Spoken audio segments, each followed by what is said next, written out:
न्यायाधीशों की संवैधानिक पीठ द्वारा अभी हाल ही में 1 अगस्त 2024 को देश में अनुसूचित जाति व अनुसूचित जनजाति के आरक्षण के संदर्भ में जो एक अति महत्वपूर्ण निर्णय दिया गया है, तो उसके संबंध में अपनी पार्टी की प्रतिक्रिया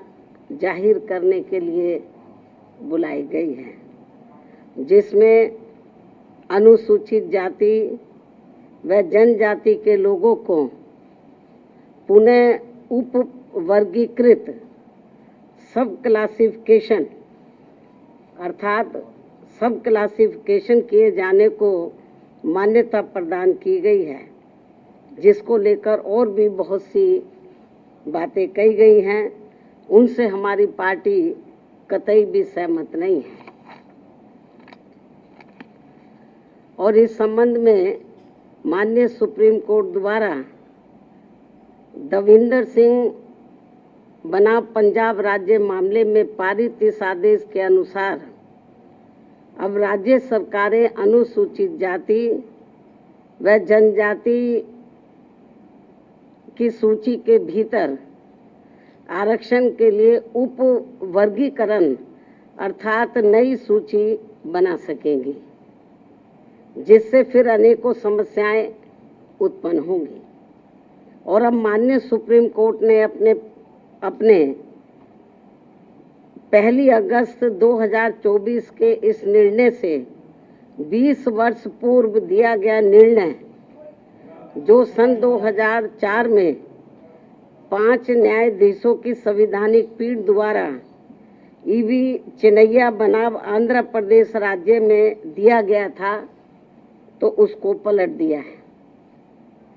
जिसमें अनुसूचित जातियों व अनुसूचित जनजातियों के भीतर किए जाने वाले वर्गीकरण को मान्यता देने से इनकार कर दिया गया था।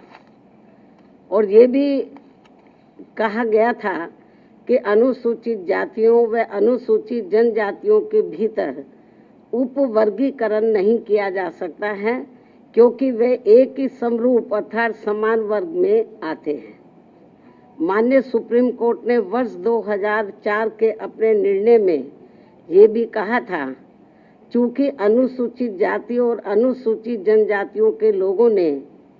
जो अत्याचार सहे हैं वह एक वर्ग और एक समूह के रूप में सहे हैं, तथा यह एक बराबर का वर्ग है,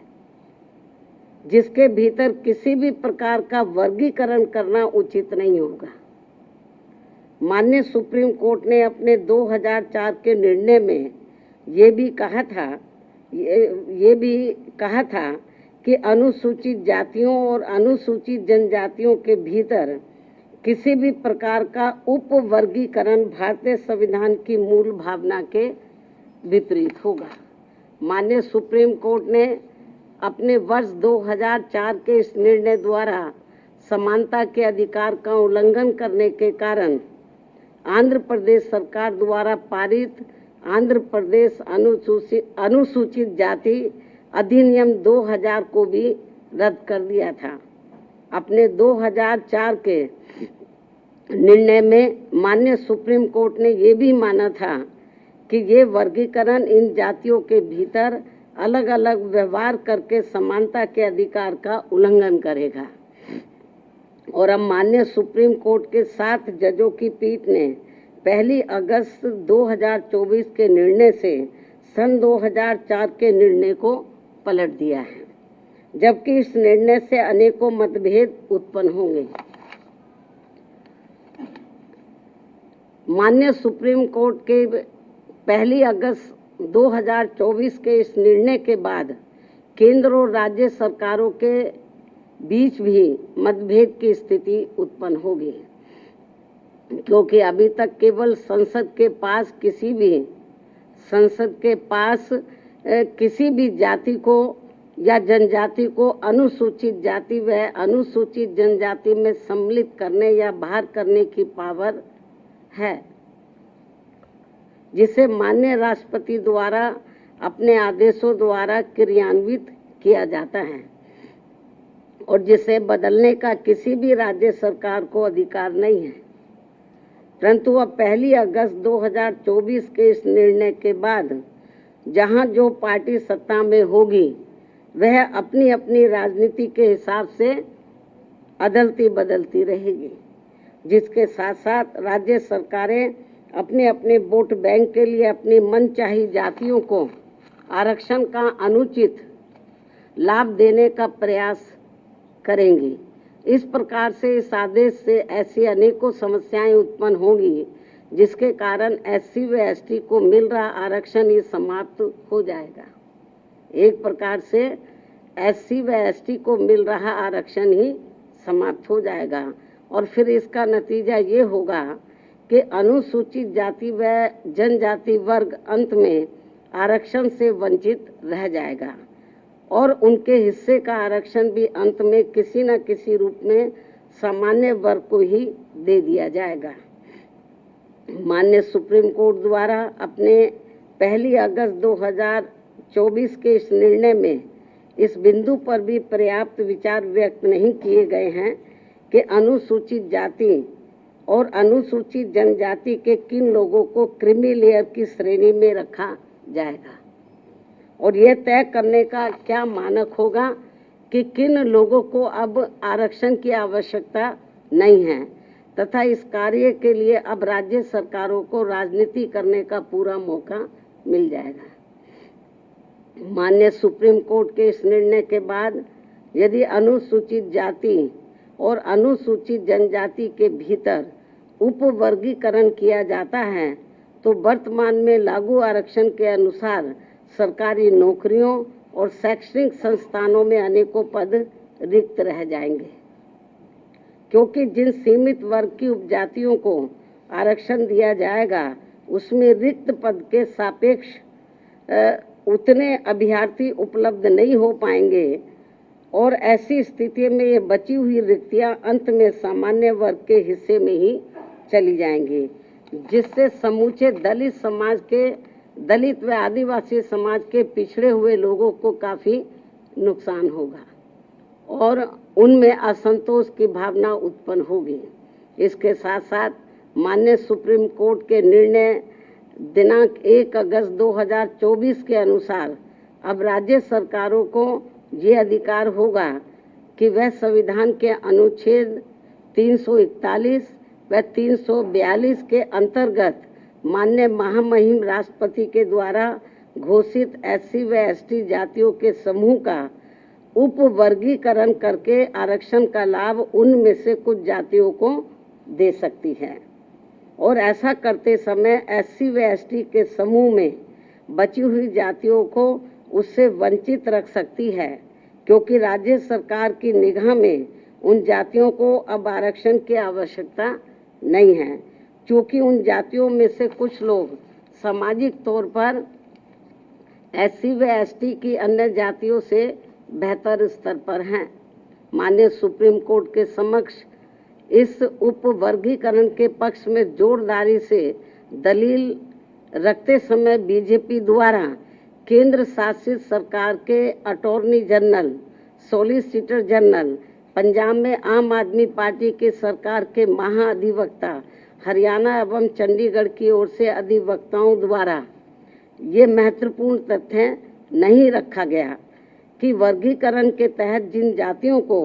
लाभ से वंचित कर दिया जाएगा उन जातियों में अभी भी लाखों व्यक्ति ऐसे होंगे जिनको आरक्षण का लाभ नहीं मिल पाया है और अब उन्हें अनुच्छेद 341 एवं 342 के तहत SC व ST वर्ग के समूह में होते हुए भी हमेशा के लिए आरक्षण से वंचित रहना पड़ेगा, जो कि किसी भी प्रकार से न्याय संगत व उचित नहीं होगा तथा पूर्ण रूप से असंवैधानिक भी होगा तथा ये सभी उप वर्गीकरण वाली जातियां आपस में ही कोर्ट कचहरी अदालतों में वर्षों तक लड़ते रहेंगे और अंत में ये सभी लोग फिर आरक्षण से वंचित रह जाएंगे। साथ ही माननीय सुप्रीम कोर्ट के समक्ष दविंदर सिंह बनाम पंजाब राज्य मामले में सुनवाई के दौरान केंद्र के वकीलों और राज्य सरकार की तरफ से भी सत्ताधारी दल के वकीलों ने ही अपना पक्ष रखा है, परंतु माननीय सुप्रीम कोर्ट के 1 अगस्त 2024 के आए निर्णय के बाद अब तक इन सरकारों ने अपना पक्ष स्पष्ट नहीं किया है, जिससे अनुसूचित जाति और अनुसूचित जनजाति के लोगों में माननीय सुप्रीम कोर्ट के निर्णय को लेकर काफी भ्रांति की स्थिति बनी हुई है। माननीय सुप्रीम कोर्ट के समक्ष सुनवाई के दौरान समाजवादी पार्टी के वरिष्ठ राज्यसभा सांसद, जो कि वरिष्ठ अधिवक्ता भी हैं, तथा इनके साथ साथ बीजेपी ने केंद्र में अपनी सरकार की ओर से माननीय अटॉर्नी जनरल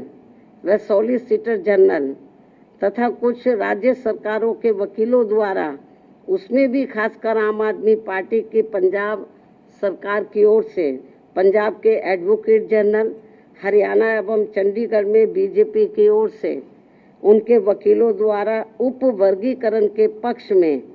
तथ्यों को तोड़ मरोड़ कर प्रस्तुत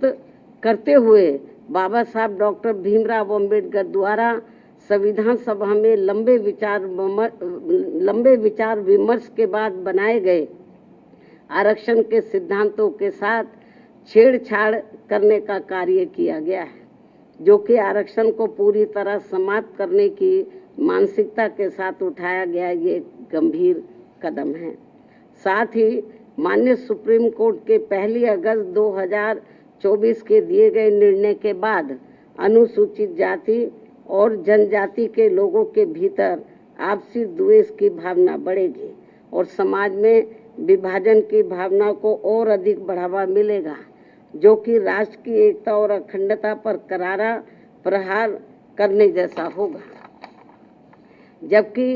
अनुसूचित जाति व जनजाति कोई साधारण जाति नहीं है, ये केवल भारतीय संविधान के अनुच्छेद 341 व 342 की अधिसूचना के जरिए अस्तित्व में आई है और यह अनुसूचित जातियों व जनजातियों का एक मिश्रण है और एक बार अधिसूचित होने के बाद फिर यह एक समरूप समूह बन जाता है। साथ ही राज्यों के द्वारा ये उप वर्गीकरण अनुच्छेद 341 एवं 342 के तहत राष्ट्रपति जी की अधिसूचना का उल्लंघन होने के साथ साथ ये पूर्ण रूप से असंवैधानिक भी होगा, क्योंकि कोई भी राज्य सरकार राष्ट्रपति की पावर को खत्म नहीं कर सकता है, क्योंकि ये संविधान के अनुच्छेद 341 भाग 2 एवं 342 का उल्लंघन होगा और इससे हमेशा ये खतरा बना रहेगा कि अनुसूचित जाति व जनजाति को दिया जाने वाला आरक्षण कब खत्म हो जाएगा, जबकि अनुसूचित जाति व जनजाति समुदाय के लोगों का वर्गीकरण का एकमात्र मूलभूत आधार सामाजिक गैर बराबरी अर्थात छुआछूत व जात पात रहा है। ऐतिहासिक तौर पर सामाजिक गैर बराबरी की वजह से ही आरक्षण दिया गया है, तो ऐसे में जाति के आधार पर प्रताड़ना झेलने वाले समुदाय के बीच आरक्षण का बंटवारा करना ये पूर्ण रूप से अनुचित, असंवैधानिक व गलत